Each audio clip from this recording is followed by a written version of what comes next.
Quand vous êtes face à une formule qui vous retourne soit des erreurs ou tout simplement que vous ne comprenez pas, il existe une astuce qui vous permet de détailler chacune des parties de cette formule et qui vous retourne précisément le résultat renvoyé par cette partie. Et cette astuce, c'est tout simplement l'utilisation du raccourci clavier F9. Je vous le montre dans 3 exemples. Alors, tout d'abord, prenons le cas de figure ici où nous avons un exemple qui est certes très simple, où nous avons réalisé un test pour savoir si à la fois le contenu en colonne C est une femme et que le revenu est supérieur à 60 000. Dans le premier cas de figure, on a non. Et afin de comprendre pourquoi est-ce que la fonction nous retourne non, eh bien je vais détailler chacune des parties du test. Donc je vais tout simplement sélectionner E2 égale femme et j'appuie sur F9. Et vous pouvez voir que cette action me retourne maintenant le résultat de cette partie de la formule. Mais attention, surtout n'appuyez pas sur Entrée. Pour revenir à l'état initial, appuyez sur la touche Échappe, afin de revenir à la formule initiale. Maintenant, je vais me concentrer sur la deuxième partie du test E.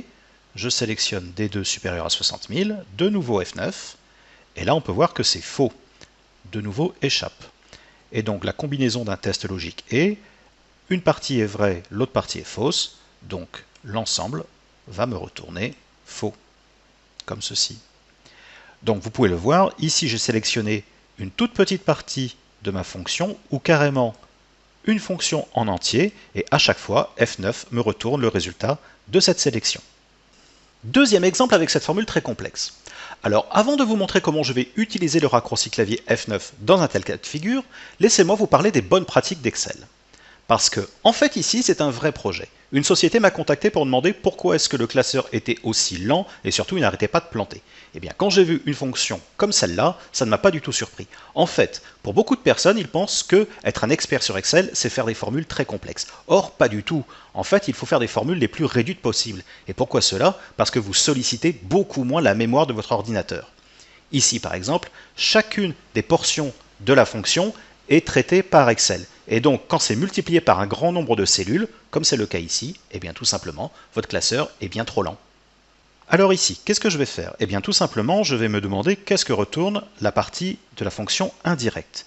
Eh bien je vais tout simplement sélectionner toute cette partie-là et je me repère aux couleurs des parenthèses pour être certain de bien sélectionner entre les deux parenthèses mauve.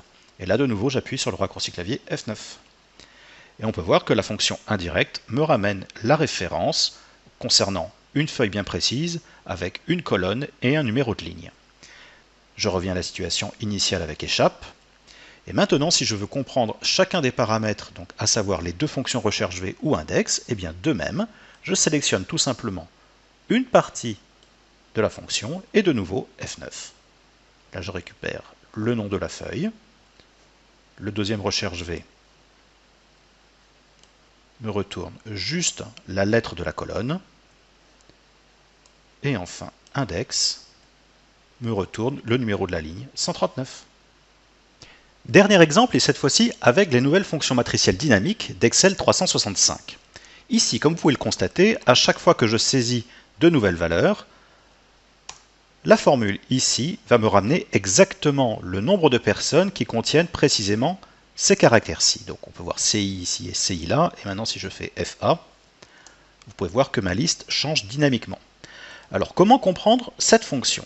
Eh bien tout simplement, cette fois-ci je vais étudier chacune des parties. Donc je vais commencer par ma table, F9, et donc là je retourne l'ensemble des valeurs dans ma table, exactement celles qui sont dans la colonne A, échappe, et cette fois-ci je veux comprendre à quoi sert l'instruction cherche dans ce cas de figure.